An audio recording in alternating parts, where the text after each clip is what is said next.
Any properly grounded epistemology will start with Cartesian skepticism. That is, that the mind would still exist even if the whole objectively real material world were an illusion.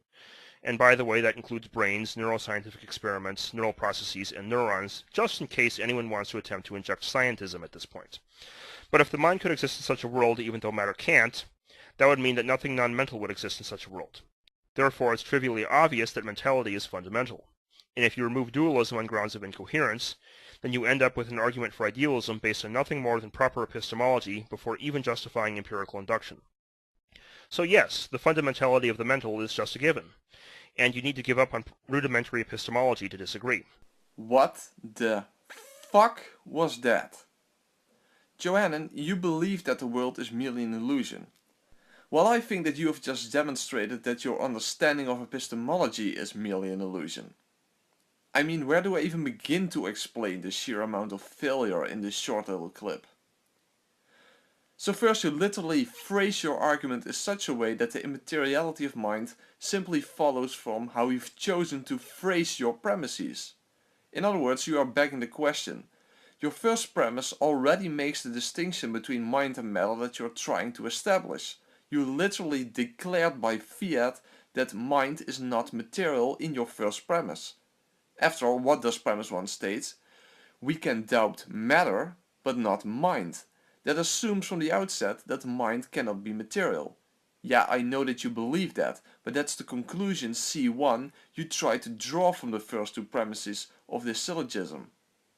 But not only is your argument just blatant circular reasoning, it's not even an accurate representation of Cartesian skepticism in the first place, as you clearly demonstrate with your nonsensical second premise.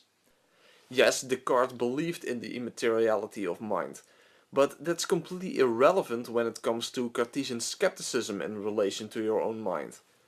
Because Cartesian skepticism is simply the acknowledgement that you cannot deny the existence of your own mind, whatever the ontological nature of your mind happens to be, but that you do not have the same epistemic certainty about whatever may or may not exist external to your mind. It's about epistemology and not about ontology. It's about existence versus non-existence, not material versus immaterial.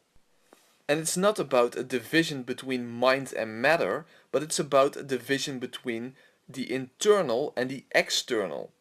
In other words, you know that something that you can label as I, or that which thinks, exists, but you do not have that same certainty about what may or may not exist external to this I. You have epistemic certainty about the internal, at least regarding your immediate experiences, but epistemic uncertainty about the external. This has nothing to do with ontology in the first place. Nothing about this, in and of itself, tells you anything about the ontological nature of what you consist of, and what, if anything, beyond your mind is required for your existence. So it does not tell you anything about whether your mind or any other mind is fundamental or not, only that it certainly is part of reality. In other words, that it has some sort of place in reality, but you don't even know what sort of place it has. Whether it's fundamental or not, or whether it's the only thing that exists or not. Or whether it's material or immaterial or not. Even the very terminology you use is just a complete failure. The fact that you cannot doubt your own existence is not even what proves that you exist. Yes, I completely affirm this epistemic certainty, but it's not about doubt itself. It's the fact that you cannot even speak of doubt, or make any argument, or do or say anything whatsoever without already implicitly acknowledging your own existence. Yes, you can doubt anything, including your own existence, but that very act of doubt already requires your existence. That's the point of Cartesian skepticism. If you doubt your existence, a doubter exists, regardless of what sort of entity that doubter happens to be. Moreover, the reverse doesn't follow either. The mere fact that you can doubt something tells you nothing about whether or not that thing can actually be non-existent. I can easily formulate a simple argument to demonstrate this fallacy that you yourself cannot even deny, simply by using your own worldview plus your fallacious assertion about doubt, namely as follows. Premise 1. You believe God is fundamental. namely a metaphysical necessary being. Premise 2. I can doubt the existence of God. In fact, I very much do, and this is simply an incorrigible mental state.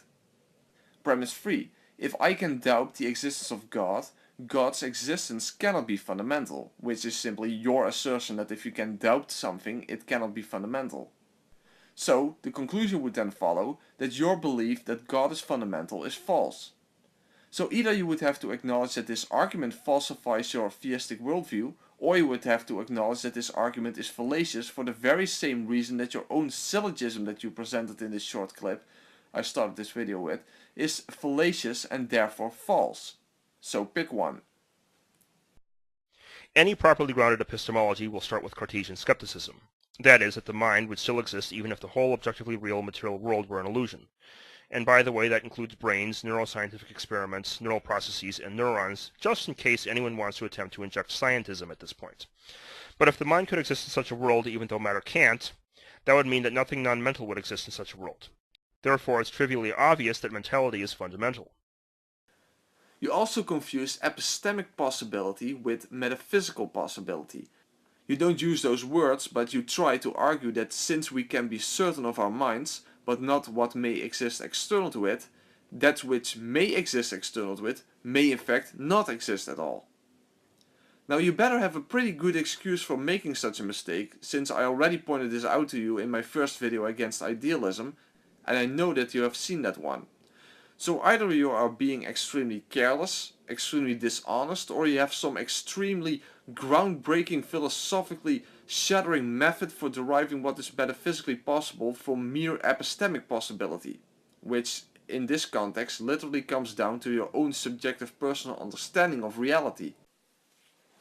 So in this short clip of merely 40 seconds, you've committed the following fallacies: begging the question, a double non sequitur, fallacy of equivocation, or maybe better said, a category error since you didn't actually use the word possible. And you can pick between an argument from personal incredulity, outright lie, or an unsupported premise, including the lack of a methodology to establish that premise.